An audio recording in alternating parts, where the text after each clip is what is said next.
What is up? What is up, Nick Nation? KOD Universe, stand up. And all you DJs, wake up and get your coffee. Welcome to this Monday, November 21st episode of the Knicks Morning Brew. As you see, my man Jiggaman got his Ewing, Starks, Oakley, and Mason shirt. I got the Knicks sweater going on. Shout out to the people at Homage. Shout out to the people at Homage. Where's it at? Where's that? There it is. You see snap. Right there. Yo, you remember the days when we used to have a front office that put a team together? Look at that. Look at that. Snap. Shout out to Heyday for the hookup, man. Sending me over this shirt right here. What's good? Fellas, are we going to have just a bunch of fake enthusiasm this morning? Or are we just going to be real? Like, so much on my chest. I thought we all agreed just to like show off the sponsorship, like the t-shirts and sweaters and stuff like that. I thought that's what we was going to do this morning. Instead of crying over this horrible team. Phil, what is good, bro? Bro, like, honestly, that's the only thing we can celebrate is the merch that has been sent to us. And now we're at a time where it's the best place to wear it is inside of our houses where no one else has to see it. Like, this is sad to think, like, where we're at. Like, we have so much to cover, like Twitter, Instagram, Facebook, everybody's just been venting because that's all we can really do now as Knicks fans in this season is vent. So let's just get things off of our chest today. Let's hear what people have to say. Let's thank our sponsors and move on to the actual truth of how we feel right now. We started off that road trip. That was supposed to be the road trip of death, 2-0. We started it off 2-0, and it literally just literally tanked. Like, it's like one of those like stocks. Like you go out and watch the cartoons with the stocks, and it's like beep, beep, beep, beep. It was like going up, and then it's exactly what it was, bro. Go ahead. Yeah, but here's my thing, guys. You know me. I always like to play devil's advocate, right? Both sides. Most fans went into this expecting 0-5 anyways, right? So can we not be a little happy with 2 and 3? No. Okay, good. So we're all on the same page then. No. Man, no. This trip, I told y'all before the trip started, the last thing I wanted was to walk out of that and be here today talking about we have more questions than answers. And man, I'm lost, bro. I'm so lost on what the heck happened with this team. I'm so lost on the decisions that we're making. I'm so lost that I don't think that's RJ Barrett, bro. I think like he got abducted by aliens and there's just some other person in that body. Like this whole trip just, I don't even know, bro. Yeah, it's definitely a doppelganger in RJ Barrett's body and stuff. And it's like this weekend was a bit sad with like, the news, rest in peace, Jason David Frank, who played Tommy the Green Power Ranger. There was a tragedy in Denver, another shooting. So all of that bad news on top of like the Knicks playing like garbage didn't help us out for this weekend. Yeah, no, and to Jiggaman's point, like I see so many people that are like, "Yo, at least we didn't go 0-5." And okay, credit where it's due, we played well against the Jazz. I would have rather go 0-5. Yeah, so we played well against the Jazz, but to tip our hats off to the fact that we beat the Nuggets when they didn't have Jokic or Aaron Gordon, which are like two of their power players. Like if we knew that, maybe we wouldn't have said 0-5. We thought we were going up against full rosters. If we would have went up against their full roster in that game, it was so close that there's no way we would have won that game. So if Jokic was there, we were definitely going 4-0, 4-1 on this road trip. So there's just so many negatives that we've actually seen. And like we say time and time again, we are not only judging based off of W's, like things in the win column. It's what we've seen from our coaching and our players that make us go, what? Yeah, but can we please stop? Do me a favor, bro. For the rest of this season, us three doing this show, can we please not call it coaching when we're talking about Tibbs? I don't believe that word can be used in the same sentence as Tibbs moving forward. There needs to be at least three. There needs to be three separate words right after you bring up in a position that should be coaching. Okay, that was right. It's like like the name we do not speak of in Harry Potter. Right? Tibbs now on, bro. I think we could all agree that it's time to hit that panic button. The self-destruct sequence has been activated. Repeat, the self-destruct sequence has been activated. This sequence may not be aborted.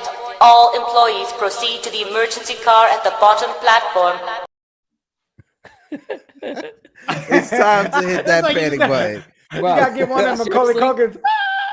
Yeah, what everybody didn't see there, Phil, is that like once that was on screen, all you saw on the bottom of StreamYard was Jigga's face like this for like 5 seconds. Everybody, you guys missed that. You hit the button. It scares me. Okay. But real quick, before we go too far, how about Knicks take Jake? Tibbs putting these guys in position to fail for 3 years, just coming to a head now. Yeah. Facts.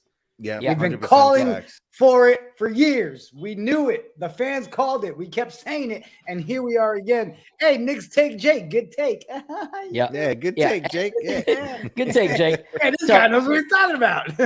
On brand. So this is gonna be my episode where we should have been sponsored by Adam Sandler, because I'm gonna make a lot of Billy Madison references throughout this episode, because that's all I can think of. You know, my God. Any chance I can talk like this for an entire episode, I'm okay. Let's go. So you can point it in. So the way I felt when we won those 2 games was that Knicks fans were like, oh, Doyle, oh, Doyle rules, Knicks rule. Like, you see all that in the Twitter. And like in my mind the whole time, I looked at the rest of the schedule and kept thinking like, oh, Doyle, I have a feeling that you and your family are going to like have something coming. And then you see that crash. We are in that crash right now. Our team is falling off of a cliff, and all we can do is go, kind of saw this coming. Like, we saw it coming. Like, we got to be realistic. No, it's not that we're falling off a cliff, bro. We literally the Knicks have turned into the Coyote, bro, from like the Wile E. Coyote cartoons. That's like anytime the Knicks try to build themselves up, paint a new team, paint a new roster, you just walking right into the wall. Yeah, it's pathetic, man. It's pathetic. It's just, I mean, what makes it really tough for me right now is there's just so many things to point to. You can't even just say one thing, right? Yeah, we can obviously put Tibbs on the top of that. I don't care, right? We said we're going to hold off as long as we can. Enough of that. Get the hell out of here. But it's so much more than just Tibbs. From Tibbs to the front office, to the chemistry with the players, to the lack of energy, to Randall controlling the ball, to RJ disappearing. Like, there's just so much that is just like, where do you even start to fix the whole freaking process? It's at this point, bro, you have a better chance of like, of making it through the Maze Runner than figuring out what's wrong with the Knicks, because we get hype every season. We get hype as Knicks fans, right? And we do it to ourselves, right? Because we should know what this team is, right? We should know what this front office is. We should know what the leadership for this team should be, this franchise. But every season we psych ourselves out. Every season we hype ourselves up. We started 3-1 this season. We thought, yeah, this is gonna be it. But then it wasn't it. Like, it was a total dumpster fire after that, bro. And it's just okay, what's next? What's the next pile of garbage that we got to put onto a plate so we can eat? Like, what is next for this team? We got to fire Thibodeau. We got to fire the front office. Someone's going to come out. They're going to preach about culture. They're going to preach about responsibility and building the team and starting from the ground. And then what happens? It's the same cycle over and over and over again. Rinse and repeat, rinse and repeat, rinse and repeat. Yeah. Yeah. And again, I mean, and I was just about to say the same thing across the lines of Knicks take Jake. The Knicks drafted young potential for the first time in forever and then decided prioritizing journeyman was the best idea. Exactly. There you go, Jake. And you have all these young players that you want to develop, and you go with Mr. Old-minded defensive. Shut up. Again, I won't call him that word because he's not. And we're wasting our talent. We're wasting what we should be building. I refuse to make this that we're just going to sit here and cry every freaking episode. Okay. But we need to get rid of Tibbs. Yeah. Point blank. Point blank. How many episodes do we have to have of let's get rid of Tibbs? Yeah. The hard thing is like Knicks take Jake said, we were given glimmer of hope.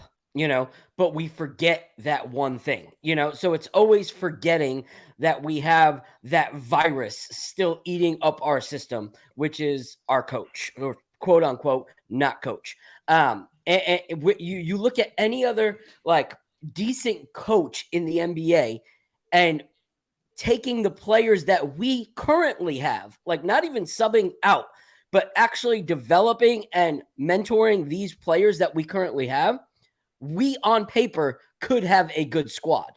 But it's the fact that we don't have the proper people in place to actually get us there. So it's like having a whole bunch of stuff to go on vacation, but not having a freaking car to get there. So it doesn't matter. We're all standing outside with our bags and our short pool shorts, and we're ready to party. We got the friggin' pool noodles in our hand, and then we never have a vehicle to actually get to that destination. We look like idiots standing on the side of the freaking highway waiting for our actual way to get to somewhere. Question: those things really called pool noodles? I had no idea what the name of those things were. I swear, I really thought they were like just pool floaties. Like I really had no idea they was called. Okay, thank you so much. All right. Well, now that we've established pool noodles, I want to ask you both, and I want to ask the chat as well. All right.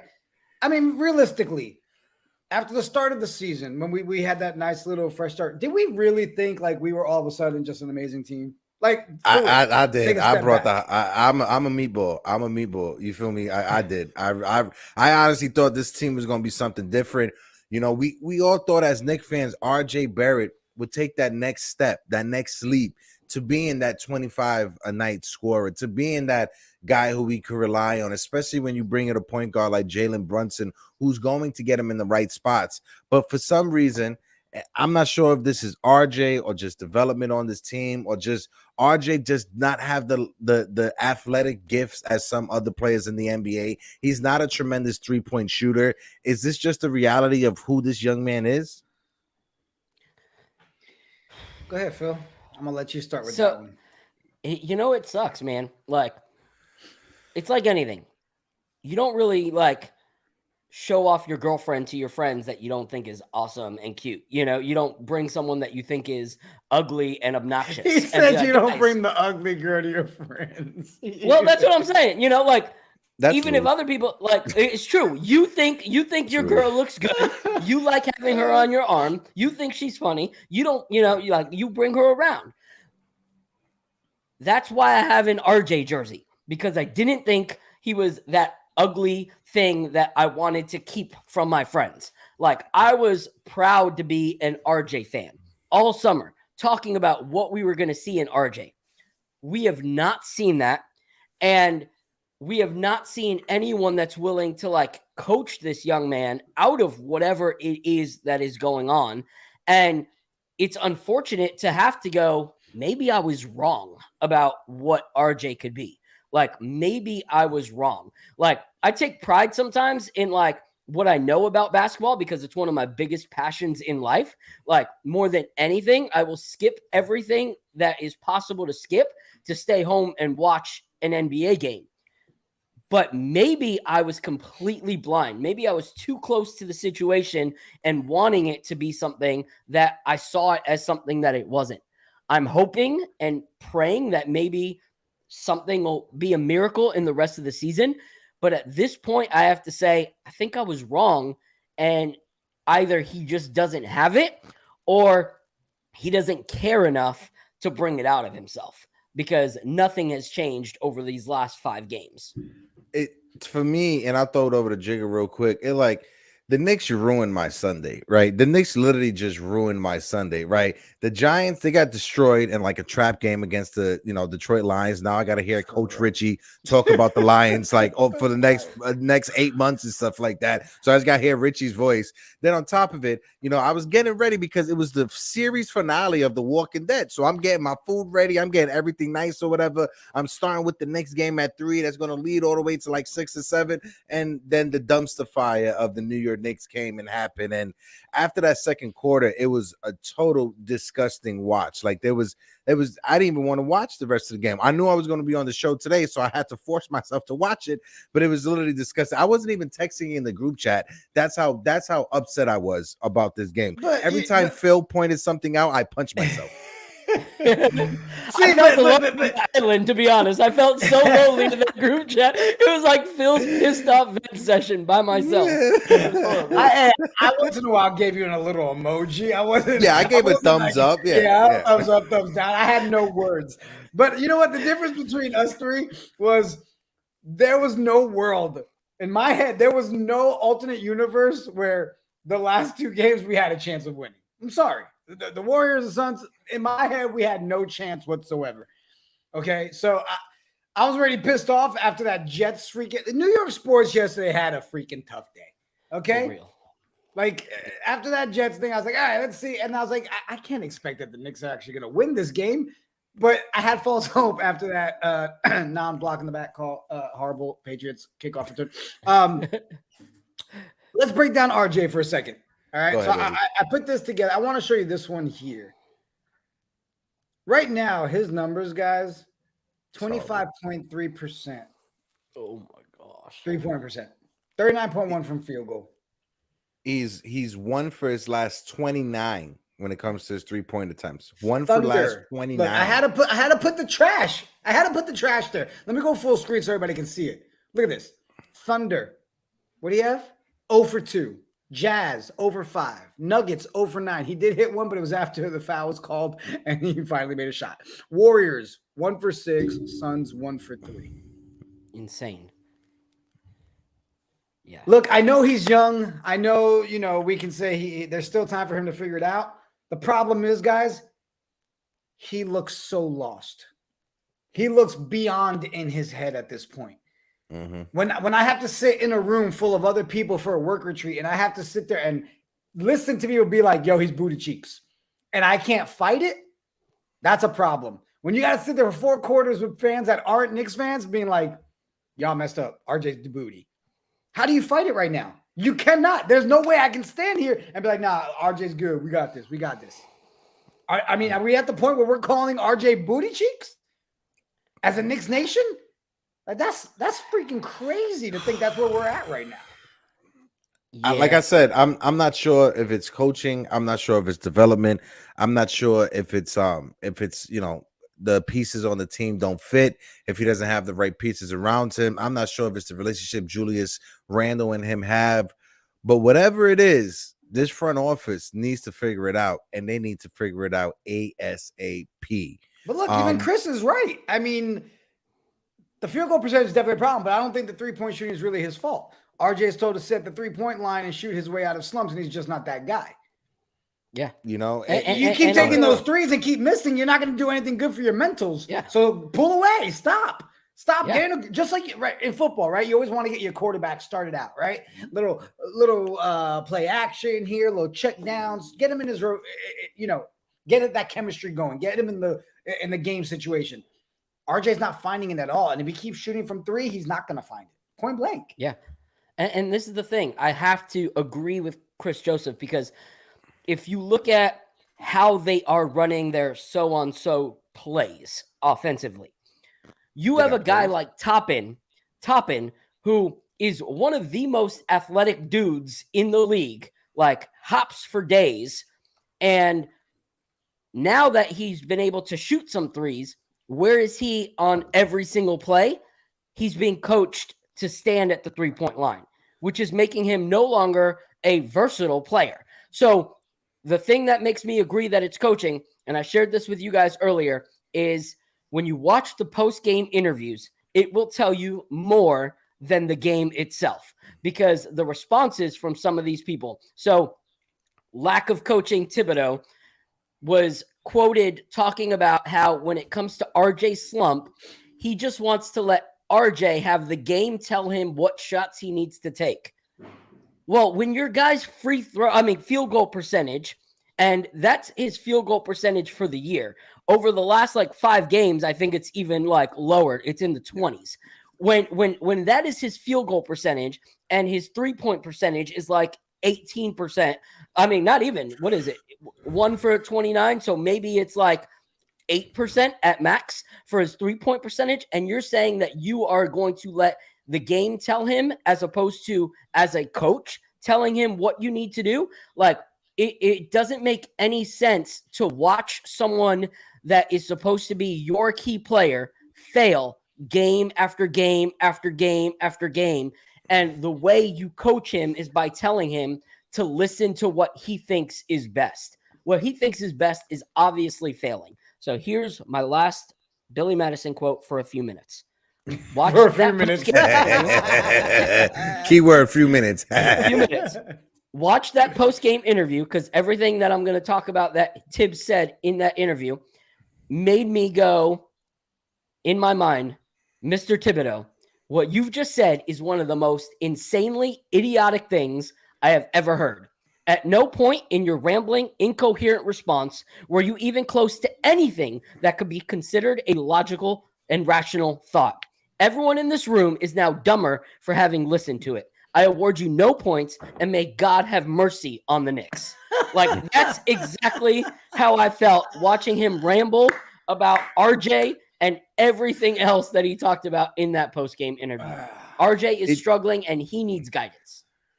What gets me more upset, right, is that, like, the media, right, when it comes to these journalists, right, the media, they can ask the same question 20 different times, right? 20 different ways they can ask the same question. But what they don't do is they don't ask the right ever-loving question. It is November 21st. I need somebody at one of these post-game conferences, one of these press conferences, to ask Tom Thibodeau, when are we going to hear from Leon Rose? And is Leon Rose okay with the direction that this team is going in? That man, Leon Rose, I don't even remember what he sounds like. Like, I tried looking up video on YouTube, like press conferences. It's like Disney. He's frozen somewhere. No, it's not even like bottom of the Disney. garden. He's like the adults in Charlie Brown. It's just wah wah wah wah wah wah wah wah. Hold on. So real quick, because I wrote this down and then I see this pop up in the chat. If only there was maybe somebody available that could help RJ. I put it on paper the exact same time. And look, Chris Joseph, Nash. Does it now seem like maybe that might be a possibility? Hey, we've got a kid struggling. We've got someone we gave the bag to that we believe was going to be the future of our team. If only there was somebody out there that might be able to relate to him, coach him up, help him, because it ain't going to be that guy that we have now. What are your guys' thoughts? If we have Jalen, if Jalen Brunson's papa is on this coaching staff, I don't see why Steve Nash can't be a part of this team. I have no idea. I'm not sure if it's the Knicks. They don't want to seem like they're taking pieces or they're recycling garbage from the Brooklyn Nets or the New Jersey Nets, however you want to name them. This goes back to the Knicks not hiring Kenny Atkinson, because they didn't want to seem like they were recycling old parts from the Brooklyn Nets. It goes back to then. They should have hired Kenny Atkinson back then to actually have a coach that develops young players instead of an old coach like Tom Thibodeau, who wears his players to the ground. This is the same coach in Tom Thibodeau who had Jimmy Butler ride the bench for 4 seasons before putting him out there as a rotation piece. Yeah, listen, I don't think there's no hope in the Tibbs world. I don't care. I don't care what anybody says. No one's going to convince me that there's hope that Tibbs becomes something all of a sudden. Okay. Thank you, Ray. So yeah, exactly. Atkinson was the right hire. So yeah, I think Steve Nash would be a good fit. He knew what it was like to play 4 quarters of basketball. I think that's the huge thing that Steve Nash will do. And honestly, I feel like he was set to fail when it came to Brooklyn. You know, like, you have these 2 guys that you bring over to Brooklyn who have always had attitudes of the team needs to go the way I want it to go because I'm an all-star. And you bring 2 of those egos over to your franchise and you expect a newer coach to be able to, like, convince them that their pride and arrogance needs to take a back seat to actually being a team. And you saw those 2 players completely fall apart, treat the game like a complete joke, and then Steve Nash had to be the one that bear the burden of it. Like, it was his fault that Kyrie Irving was a loon bin for, the whole time he was on the team with him. I do not think any of the downfalls that we saw from the Brooklyn Nets came from Steve Nash. And I think Steve Nash can bring a winning mindset, like whether it's win now or win later, like a winning mindset that is healthy as opposed to a winning mindset that's a little bit delusional and outdated like Thibodeau. Yeah, and don't get me wrong. I mean, Nash might not even want to come here, obviously, right? Whatever. The point is, how I would love to know we're even on the phone entertaining it. Mm-hmm. Yeah. I like to know that, hey, after we're watching RJ go 1 for 29, whatever it is, that you're on the phone looking at some options saying, hey, we may not hire you for this, but how would you like to be the dedicated coach to come and just work directly with RJ? Mm-hmm. Here's some money. Or send the email, something.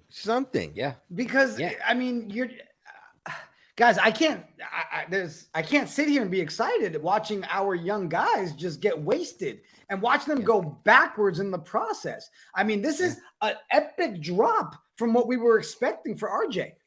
Guys, we were just talking about, last year and this year, trade Randall. You realize if we trade Randall right now, where the hell are we getting our points? I don't know. That's the situation we're in. Like Randall didn't do nothing last game, though. He didn't. But again, remove Randall, and we don't even have those 2 wins on this West Coast trip. I give credit where credit's due, and that man tore it up. Can we start tanking for Victor? Can we call for that? Can we start doing that? I don't want the tank. I want to see growth. I want to coach. It doesn't have to be a full tank. It doesn't have to be a full tank. It doesn't have to be a full tank, but we could just put the players out there on the court that we know are going to lose. I would rather that. I would rather us if we know that this team is a wash. I thought we were already doing that. They're putting players out there that they think they're going to win, right? So, if we could just go out there and just have a direction, we're going to support you anyway. We're going to buy jerseys. We're going to buy tickets. We're going to pay for our cable subscription. Just give us a direction that us as fans, we could be happy with. Like Chris pointed out earlier in the chat, we get all these young players. We get all this young talent. But for some reason, you decided, you know what? Let's sign Marcus Morris and have Marcus Morris go off on a contract year so we could trade him for a late first-round pick. Are you serious? Yeah. I can't. It's just last week. I know I sat here and when we were talking, I said, we also got to put it on the players, right? We got to see more out of them. But it's hard to ask for that when the way they're being led and guided goes against what they can actually be. I mean, it's like all the pieces to the puzzle are all over the place, and I can't find that stupid freaking corner piece, right? Because my kid ran away with it, and it's somewhere where I can't find it. Oh, I love playing puzzles. Facts. Can we talk about Cam Reddish? Let's talk about the rest of the team. Any updates on the injury? I've been trying to look for updates on Cam Reddish. What it seems like right now is just a groin injury. They didn't give the severity of the groin injury, but you guys got to understand when it comes to groin injuries, it could be a grade 1, grade 2, grade 3. A groin injury is not something that goes away and within a week is something that lingers for an entire season, especially if you're that active running up and down the court. So hopefully Cam Reddish comes back. I didn't look into it a lot because when I started the first post I saw an article, and verbatim, the article's title was Cam Reddish could miss time after trying to keep up with Steph Curry. You're talking about a man who's injured, and instead it's trying to keep up with Curry. Yeah, but that's the thing is he is one of the few players that we have that would even try. Like, if we look at some of the footage from yesterday's game, I want to focus on yesterday's game for a second. Where was the effort in the second half? Like, Thibodeau talks about how in that post-game interview, how can we expect to win if we don't play 4 quarters of basketball? And I'm like, when the freak have we seen the Knicks play 4 quarters of basketball? When have we even played a quarter of basketball? Yeah, very rarely do we see that. And there are videos of players, and I'll let you pick in your mind which player, not going out after Bagley to shoot the 3. Then when the rebound came, not boxing out. And then alongside another Knick, doesn't get the rebound, lets their player go up for the basket and doesn't even try to block it. Arms were completely down for all 3 plays. The blocking of the 3, which he didn't jump out at, not trying to get the rebound, arms still down. They go up for the shot. His arms are still down. We want to talk about what a pool noodle is. It was number 30's arms all last night. Those are pool noodles. I was just about to say, you talk about Julius Randle, right? Because there's no reason to sugarcoat it. Last night was, if not the worst, one of the worst defensive performances that man has had in a Knicks uniform, and it's literally how Dr. Jekyll and Mr. Hyde when it comes to Julius Randle, right? Because Thursday's game that he had, or last week, Friday's episode, we were talking about, oh my God, this was an amazing Julius Randle. Julius Randle is screaming, "What's my name?" He's back or whatever. And then he goes to Golden State, and then he goes to Phoenix, and there's literally nothing to write home about. Shout out to Phoenix also in those jerseys. I love those jerseys. I love the fact that Phoenix is embracing, its indigenous roots and stuff like that. I really do. I really like that vibe. But it was just a horrible game from Julius Randle from the beginning until the end. No defensive intensity, no defensive energy, not going out on the 3-point line. And it sticks out like a sore thumb, and it's getting worse and worse and worse. That's the thing. As Knicks fans, if you're performing, if you're doing what you say you're going to do, and we see it on the court, we'll go to war with you, right? We'll sit there and be like, okay, if we're going to get this version of you all the time, we love you. We're happy. But then what happens? Right back to the same, no effort, not giving a crap, bringing the team down. What do you walk away with? 9 points total? I'll find it right now because I literally didn't even bother writing down stats. I think when I walked away last night, it was like 9 points. When we have games where Jalen Brunson is throwing up 25 plus points, imagine a world where if RJ's also giving us those 25 and Randall's doing his job, we win games. Yeah. But having it to where everybody's at different times and it's every maybe third game, then we get a Randall explosion. Come on, man. Come on. It was crazy because you saw in that game that we highlighted him and this game, you saw Julius Randle diving for balls in both games. However, one was because he was playing with effort and tipping balls away and getting it to Jalen Brunson. The other was because he was getting it stolen from him time and time again and was trying to recover it. And then he throws it to the other team for their bucket. And so it all comes down to the one thing we've said.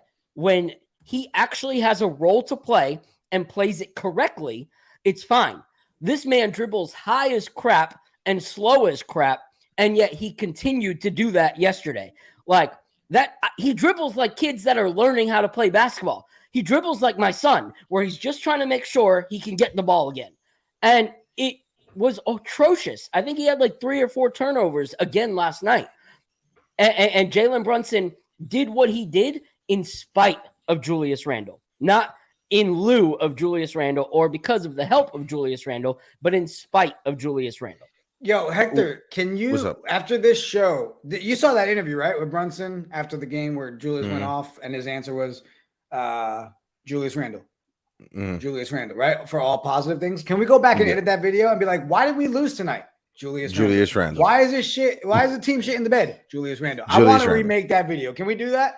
Oh yeah, we could definitely complete night and day. We could definitely figure it out. Julius Randle did have 9 points, 3 turnovers.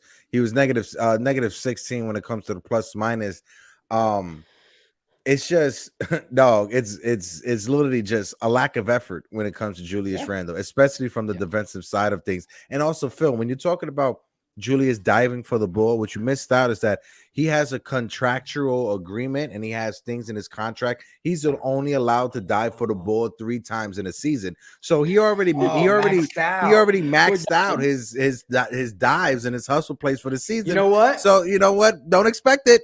We should reach out to Playbook Products. Shout out Playbook Products. Love the mug. We should ask them to make a special one, and it's just Julius Randle's 3 jump ball. 3 times he dives for balls. Just the 3 times he dived for the ball. Just have him do that. Oh, we got the bots in the chat. Look at the bots. What's up, bots? Woo-hoo, what up, bots? Thank you for giving us a view. Thank you for giving us a view and engagement. So I wonder if those Hector. bots. I wonder if those bots, those "Are You Lonely" bots, like it triggered the keyword. Say, "Oh, Knicks fan podcast." I think that's what it was. Yeah, I think that's what it was. Yeah. All right, Hector. I know you're typically asking us the questions, but I want to hear your thoughts here. Okay. I ask questions. So when it comes to Randall, I was watching the post-game interview again, and they asked him tons of times, was it a defense thing? Like, what do you think it was? Rebounds were down. Why do you think that this was down? And his constant thing was, it takes a lot more, there's a lot more that goes into it. There's a lot more that goes into it. Like, there was no taking responsibility at all when they were asking him the questions of why his rebounding was down, why his shooting was down, why his this was down. All he kept saying is, there's a lot that goes into it. There's a lot that goes into it. Like, do you think taking responsibility, or not taking responsibility, kind of shows what that player can be and where we can go with that player based off of that? That's a mouthful right there. But when it comes, all right, when it comes to Julius Randle and his half-ass comments or his half-ass answers, is he's just trying to find the nicest thing to say, and he's just trying to feed it to us on a silver platter. That's basically because he's saying the same thing over and over. It's a lot that goes into it. Like you said, I'm getting non-answers from him. They're asking him, how was, the flow of the game, this, that, and third. Is a lot more that goes into it. I just asked you about the flow of the game, and you're saying there's a lot more to go into it. It's just half-ass answers. At this point, you got in Brooklyn, Kyrie Irving, who's a flat earther. I need Julius Randle to come out thinking that there's more than 3 universes out there. I just need something different from Julius Randle, than what's going on out there, because these press conferences, they aren't entertaining whatsoever. I'm gonna need to start seeing some more entertaining press conferences. It's just non-answers from Julius Randle, and it's just becoming sad now. There's no excuses, and it's just becoming sad, honestly. I know I joked around with the Kyrie Irving thing or whatever, but it's just sad, and there's no excuses for what's going on, especially from the press conferences. Accountability it's a big thing, and if you cannot hold yourself accountable, like Phil and Jigga, if there's any time that I step out of line, I want you to hold me accountable. Do not let me just dance around and circle around and just willy-nilly look like an idiot to myself. No, hold me accountable. That's the best thing friends and family can do. Hold me accountable and let me know when I'm wrong. Yeah, Jiggaman, and I think that's what makes us flow. That's what makes us flow, is that we can have that accountability with each other. Like, we get off of the show, how'd you think it went? Not, oh, the show went good, talk to you guys later. How'd you think it go? What was good? What was bad? Like, we have that accountability with each other. And you can call me out, you give me that opportunity, Jiggaman, vice versa. And it's not a, pissing contest, of who gets the shine, who's right, who's wrong. And we don't see that with the Knicks. I think it's cool that they can give each other the praise and recognition like Brunson did with that game. But is Brunson calling Randall and being like, bro, that effort you showed last night was straight trash, and if you do that again, we're going to continue to fail? I don't think those kind of conversations are going on. I think it's ignore the bad and let's act like everything's good when we have a success. I feel like I need to reach out to Marshawn Lynch and be like, yo, Marshawn, can I borrow your line, bro? Anytime my show decides to talk about Julius Randle, I just want him to be like, I'm just here so I don't get fined. If he gives me the okay with it, that's going to be my answer on this show anytime we bring up Julius right now, okay? Because I feel like if you talk about Julius, then it's like, oh, look, they're talking about trading Julius for clickbait. No, not about clickbait, all right? Just he's bringing down the rest of the team. I don't care what anybody says. Yes, he's playing decent. When he's playing great, he plays great. No one's saying he's not a great player. He's just not the player for this team. RJ's broken. We need to fix that. Tibbs is not going to fix that, okay? So anytime you guys say, hey, let's talk about Randall, I'm only here so I don't get fined. I got something to bring up about Randall one more time, and I'm only here. You know what? No. when it came to when we started off the season 3-1, right?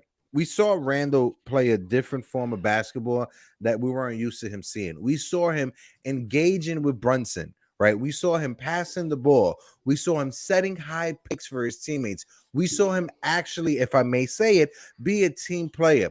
But as soon as we started losing games, he reverted back to his old self.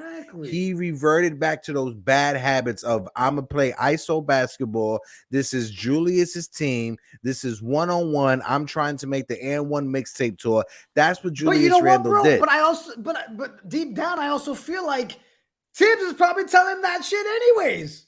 Take it over. Go ahead. Dude, you know what I mean? You go do it. Go do it. It's like, why? Why? When he plays the ball that he played last night, the rest of the team is brought down point blank. Listen, Chris Joseph, 100%. Give him the damn keys. Let Brunson take point. Let him do what he's got to do. And damn it, can we see some more Obi? Yeah. What do I got to do to get some more Obi time? Even if it is Obi with Randle. When they put that together, that game, it worked a little bit. I was okay with it. But come on, man.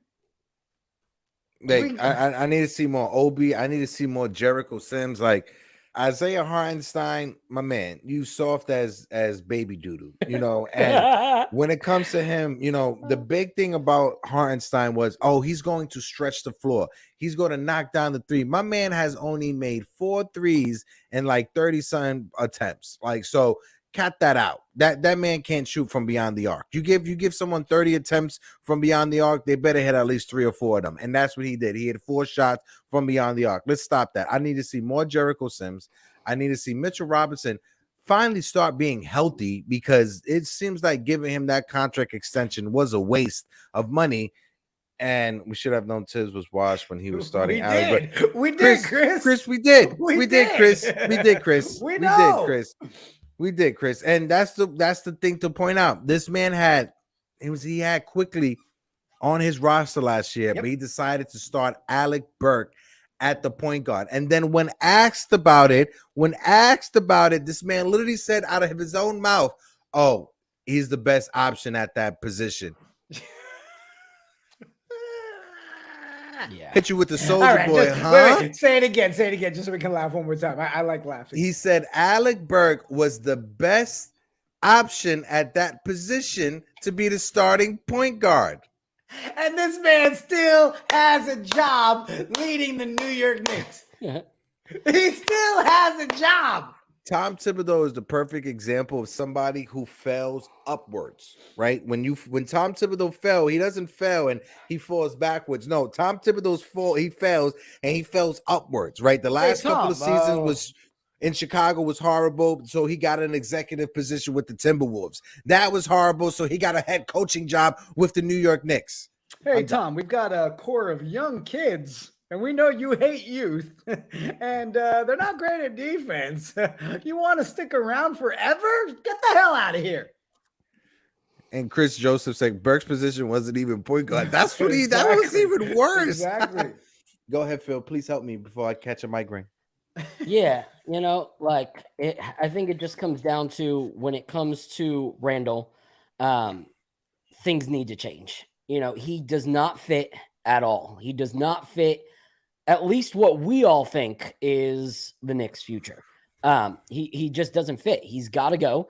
You know, it's a very, very scary thing to know that, like, even with performances like last night, he gets given the keys. Like, how are players that we actually have that are good going to thrive when it does not matter what Julius Randle does? He still gets the opportunities that he gets. Like, it's terrifying as a Knicks fan to think that guys like Obi and Jericho Sims and even Grimes for these last few weeks where we were like, is he injured? Is he not?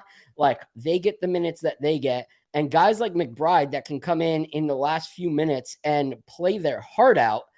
And yet we have unlimited grace and love for Julius Randle that he can actually play subpar for numerous games, come back and play one good game, and it's back to let's forget what he did. Look what he did in that one game. Well, I don't care about one game as much as I care about the last 2 seasons. Like, what the heck, Like, there has to be a way for us to finally just let it go, let him go home, and we move on. We need to move on.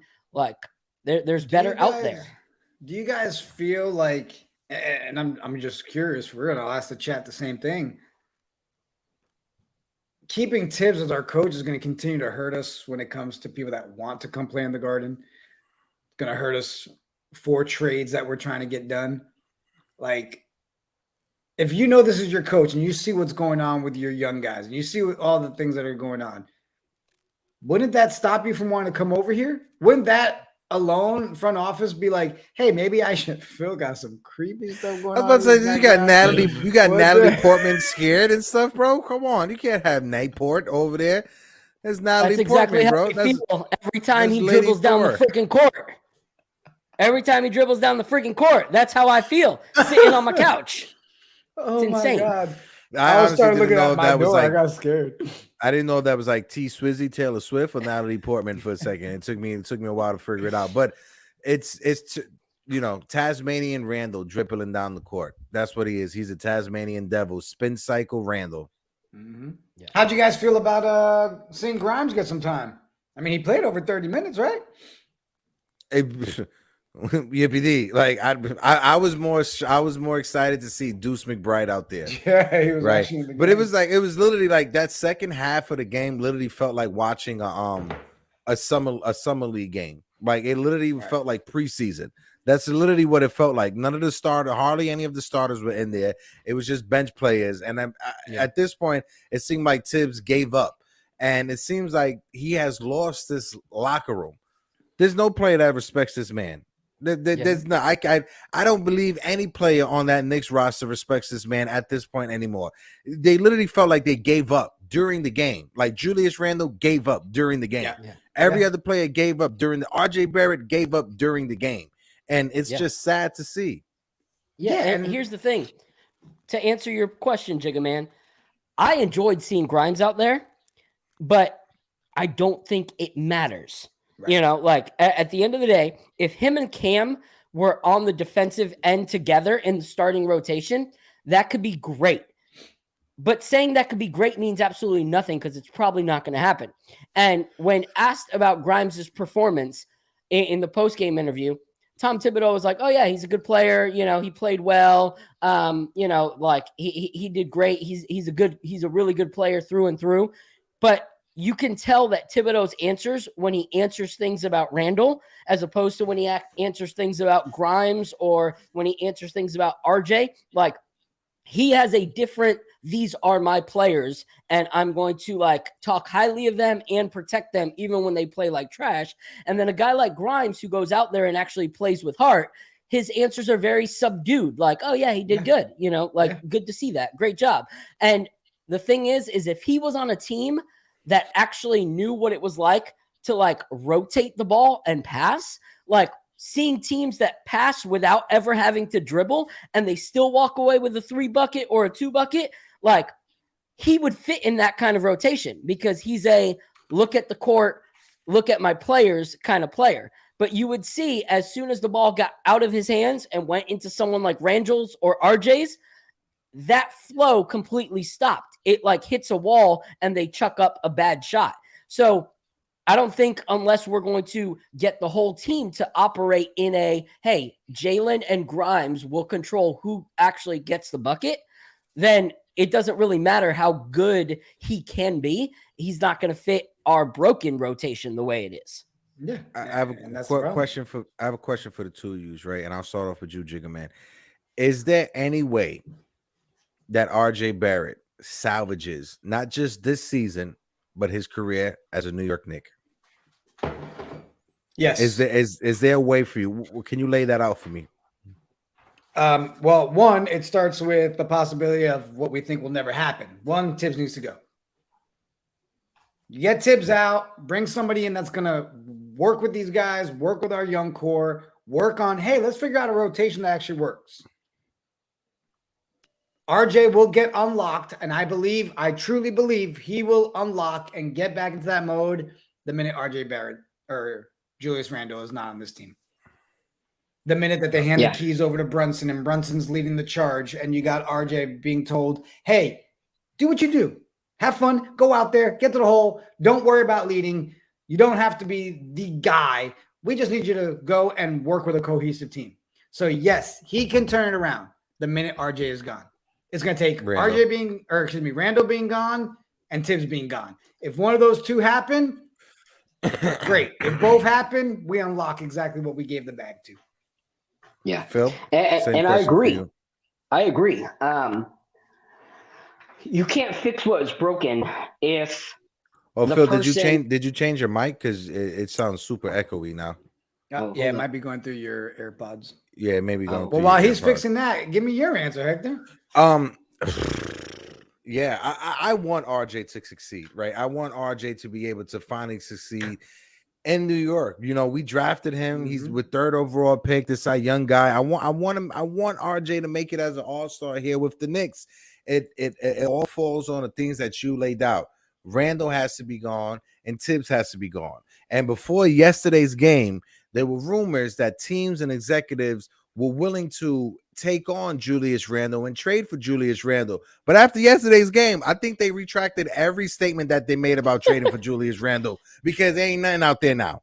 Ain't no executive is going to trade for Julius Randle after yesterday's performance. And this is the first time that the Knicks have a back-to-back, and they have a game later on today that I'm not excited for today's game. Normally, when the Knicks play, we are definitely winning this one. And by winning, I mean winning the fact that I want to go to bed early, because if I have to watch them get murdered again by OKC, it's not going to be a good night. I can't do it. All right. Is that mic better? Sound good? There we go. Yeah, 100%. There you go. That's that beauty. Yeah. Voice. So when it comes to RJ, bro, like, once again, I'm an RJ fan, so I'm having hopes, but I'm not going to be delusional this time, because I know that there's things that have to change if we're going to see anything in Julius. I mean, in RJ. Julius can go. In RJ, Tibbs needs to go. He's got to go. Like I said earlier, anyone that's not going to tell him, yo, you're playing like complete garbage, you need to fix these shots in the gym, and when you're on the court right now, you work on actually just dividing the ball to the other players, making the drives, and then ditching it out. Like, that's what a coach would do. Tell him on your own time and on practice time, you need to figure out what the frick's going on, because you're hurting our team right now, and you're hurting yourself. Not figure it out on the court. Like, that's not how things work. Like, it shouldn't be how things work. So that coach needs to go. Randall needs to go. Not because, even if him and RJ did get along, Brunson cannot be who Brunson needs to be if he is battling with who is in charge of this offense. The whole reason we brought Brunson was because he was going to be our floor general. And Randall just cannot let go. Like, he wants to be that guy so bad that you could see him let go of the reins for one game, and then the next game, he's asking for the ball as he dribbles it down, or he's immediately asking for the ball at the foul line. Like, no, like, play your role. So RJ can't be a better player with him there. You see, but that's the thing, though. Can't be him either. We say play your role, but who determines that? Obviously, it's Tibbs, and Tibbs is making it known that that's his role. You can do no wrong. You are the savior. Like, with his mentality, and again, I don't think Randall's a bad player. I've never said that. You guys know that. I've always said the man's got skills. He is a baller. Same. It's just not working with the court. With what we're building, it doesn't fit the right way. And if again, I'd be more than happy to keep him if he performs like he did the other night. But we've already learned you're going to get more of the last night's Randall than you are 3 nights ago Randall. And that's what pisses me off, And it's, we are literally watching someone like RJ go to waste. Yeah. And you're seeing him struggle, and you're not doing anything to help fix that. You're seeing a guy like Brunson who can come in, even a crappy game last night, throw up his 27. Still, last night did not look comfortable. Why? Because he wasn't being able to lead because of Randall. Yeah. You're watching a guy like Obi go to waste because that time's going to Randall. I mean, again, not to harp on it, but you know what? Let's talk about some good stuff. We got a guest this Wednesday, right? Phil, go ahead, plug it, bro. What we got going on? Oh, yeah, finally something good. Bro. Yeah, let's put it up. Where's that picture? Yo, I've been following Kosher Dills for a while, bro. If you do not know who he is, follow him on Instagram. You've probably seen him like kicking some amazing freestyle raps all throughout the city. And this dude is just talented. Like he's just a talented dude.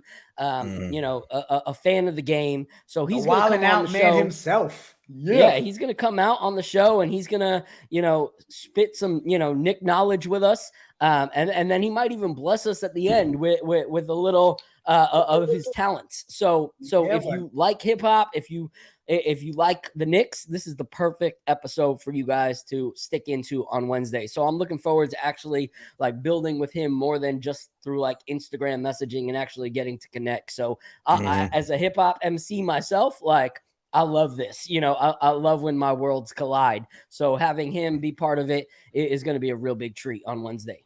Yeah, I can't wait for that. I'm super excited. Check it out, Chris, in the chat. We talk about a lot, but the inconsistency of Tibbs should be a sign he's not the answer. Facts. The fact that he changes lineups as often he does just shows he doesn't know what to do at the point. Facts. Yes. Yeah. We saw last night. When are we starting the campaign to show up at the Garden with paper bags on our heads? Because I'm ready to start showing up. Something has to be done. If you guys, no, it does. It will matter because if you guys remember back before we hired Phil Jackson, right?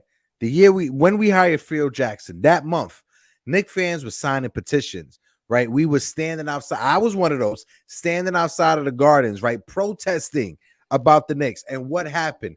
The fire got to James Dolan, and with a reactionary move, he came out and he hired Phil Jackson.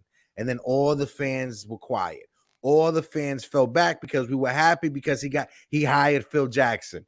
It was the wrong move to make at the time, right? But the right move right now is firing Tom Thibodeau. And the fans need to put the fire to James Dolan's behind to make that happen. Bro, I agree with you. But when we have our entire – but listen, we know that people will at the Garden will boo for all kinds of things. But when you're sitting there and we're watching the Garden boo our entire team and Tibbs is still here the next day – after the way OKC beat us, the way we keep getting beat, and he's still there. I mean, I don't even see fake news that rumor has it Tibbs might be fired. If Knicks fans not even fake news. If Knicks fans start showing up to nationally televised games wearing brown paper bags on their head, making this front office look like a clown show on national TV, something will change. Yeah, but here's the thing, man. If you look at that time to now, a lot has changed. Like we are in the age of where Twitter, Instagram, YouTube is astronomically different than it was back in the day. So more than just one game where everyone's wearing a brown bag and like you have nonstop from morning to night Twitter feeds going crazy with people in chats talking about how horrible this organization is, how horrible our coach is. Every single game after a dramatic loss, all over every newspaper saying Tom Thibodeau should be in the hot seat. Tom Thibodeau should be fired. Thibodeau needs to go. This, that, and whatever. All of us are tweeting. All of our shows. There is hundreds of things going out daily talking about how horrible this is and how horrible our team is because of that man. And the front office has not even said, hey, let's talk about it. Let's at least acknowledge there's an issue. So they're still ignoring us. So I think that they would ignore us at the Garden in some brown paper bags after. I think they would wait till we discard those paper bags and they would pack their sandwiches the next day with the paper bags that we wore on our face. Wait, hilarious, Phil. Are we wearing just the paper bags? Because I'm not down to get arrested. Like, oh no, not just paper bag, like clothing as well on top of it. Well, all right, I was just saying, if you want national attention, right? Just start streaking with the paper bags on. Whatever, and that's the thing. This front office, the Knicks will always wind up nicking. They will always find a way to be their true selves. On the day that Leon Rose got hired, on the first game at the Garden versus the Houston Rockets, right? When RJ Barrett had his first 30-point game, what was the headline about that game? The headline was the New York Knicks and the security staff kicked out Spike Lee and treated Spike Lee like trash. Not that Leon Rose is in the building. Not that RJ Barry got his 30-point night, his first 30-point night of his career. No, that the New York Knicks, their security staff treated Spike Lee like trash, right? Now let's take it a step back. A couple of years before, right? When we have the young players, right? Kristaps Porzingis, right? Everything is looking good with Porzingis and Melo. Everything's looking good. What happened? The Charles Oakley incident happened. We arrested Charles Oakley and dragged him outside of the Garden. So do we expect this front office to actually get their act together? No, I'm not. No, I've lost that hope, bro. Hold on. I'm just here so I don't get fined. I brought it back. But we got that. We got something special for you guys, right? Even though it was an upsetting weekend, upsetting spaghettis. Our guy Jay Boogie came in clutch, right? And I'm gonna drop this Jay Boogie exclusive over here with the Knicks Morning Brew. This is the first time that anybody is seeing it, so please enjoy this Jay Boogie classic.